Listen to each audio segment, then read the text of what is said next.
एक पर्यटकों का काफी मोह थोड़ा कम होता जाए, शूटिंग जो है वो दिन ब दिन कम होती जाती है, क्योंकि जोधपुर में एकल खिड़की नहीं है, जबकि जैसलमेर एक एकल खिड़की है। सब तरह की परमिशन एक ही जगह पे मिलती है। क्योंकि मुझे लगता है कि एकल खिड़की और परमिशन उसका एकमात्र कारण नहीं है, वो एक कारणों में से विभिन्न कारणों में से एक हो सकता है।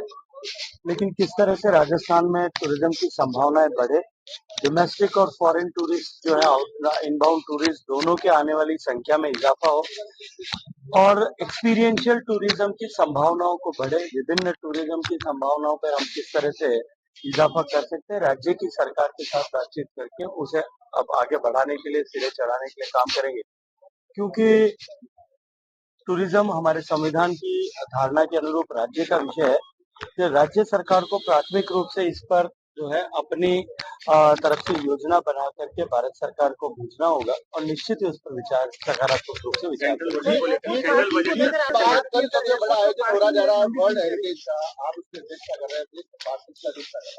देखिए, भारत के लिए सौभाग्य का विषय है कि ग्लोबल वर्ल्ड हेरिटेज कमेटी जो यूनेस्को की कन्वेंशन के बाद जिसके 195 देश सिग्नेटरी हैं और हर देश को वर्ल्ड हेरिटेज कमेटी में जो स्टीयरिंग कमेटी है कन्वेंशन की, 21 देशों को हर 4 साल के लिए 10 साल में से 4 साल के लिए उसमें सदस्य होने का अवसर मिलता है। भारत को इससे पहले भी 4 बार सदस्यता का अवसर मिला, लेकिन ये सौभाग्य मैं मानता हूं मेरा कि मेरे मंत्री बनने के साथ ही भारत को अध्यक्षता का अवसर भी मिला और अध्यक्षता के अवसर के साथ में आजादी के बाद पहली बार भारत में वर्ल्ड हेरिटेज कमेटी की बैठक होना सुनिश्चित हुआ।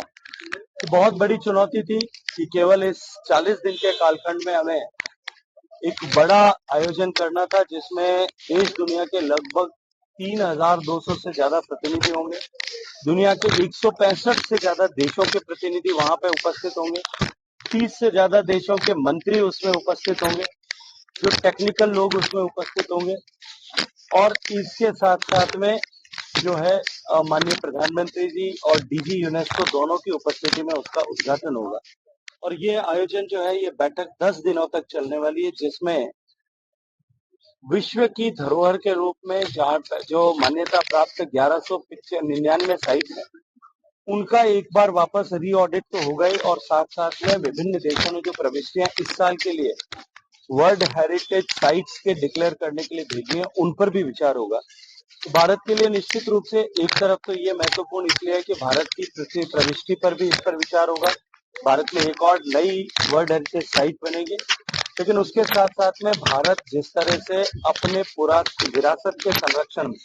जो माननीय प्रधानमंत्री जी हमेशा कहते हैं कि विकास भी और विरासत भी, विरासत के संरक्षण में जिस तरह से भारत ने एक्सपर्टीज और प्रोग्रेस हासिल की है, उसको हम पूरी दुनिया को दिखा पाएंगे।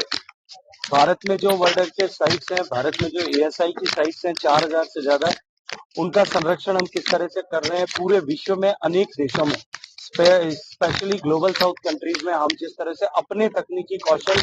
और अपनी ताकत के आधार पर उनके पूरा संपदा को संरक्षित करने का काम कर रहे हैं, इस सब के ऊपर जो है हम पूरी दुनिया के सामने शोकेस कर पाएंगे। इसके अलावा भारत की सांस्कृतिक विविधता, भारत की खान पान की विविधता, भारत के पहनावे की विविधता, भारत की ऐतिहासिक विविधता, इन सब का दर्शन भी हम आने वाले पूरी दुनिया के अतिथियों को करा पाए, इसके लिए हमने वहाँ माकूल व्यवस्थाएं की है। मैं ये मानता हूँ कि ये तीसरी बार सरकार बनने के बाद माननीय मोदी जी के जो मंत्र है विरासत की और विकास की, उस दिशा में एक बहुत बड़ा आयोजन बहुत जो है दिल्ली में होने वाला है। सर, एयरपोर्ट के पार्किंग को लेकर बहुत समस्या है। अभी इस विषय को लेकर के दिल्ली जब अखबारों में ये समाचार छपे थे, एयरपोर्ट अथॉरिटी ऑफ इंडिया को मैंने बताया था, आज उनके एग्जीक्यूटिव डायरेक्टर आई नहीं है और इसका जो है एक बार माकूल व्यवस्था होकर के इसका समापन हो, इसके लिए काम अभी प्रारंभ हुआ। जोधपुर के पत्रकार साथी सभी हम सब लोग एक परिवार के रूप में काम करने वाले लोग हैं और मैंने तो कभी भी ऐसा महसूस नहीं किया कि हम किसी पत्रकारों के या ऐसे किसी अलग हमसे हट करके किसी एक समूह के साथ में वार्तालाप करते हैं। हमेशा ही पारिवारिक रूप से स्नेह आप सब लोगों से मुझे एक सामाजिक कार्यकर्ता, एक राजनीतिक कार्यकर्ता होने के नाते मिला है और मेरे भारतीय जनता पार्टी परिवार को भी हमेशा ही आपका इसी तरह का स्नेह मिला है। पत्रकार साथी जो दिन भर रह करके लगभग 24 घंटे में से 20 घंटे 18 घंटे काम करके सामाजिक सरोकार से जुड़े हुए विषयों को, जोधपुर शहर से जुड़े हुए विषयों को, जोधपुर शहर की आवश्यकताओं को, जोधपुर शहर के सामने आने वाली चुनौतियों को जिस तरह से जनता के संज्ञान में लाते हैं, प्रशासन के संज्ञान में लाते हैं, और जैसा अटल जी अक्सर कहा करते थे, निंदक नियरे राखिए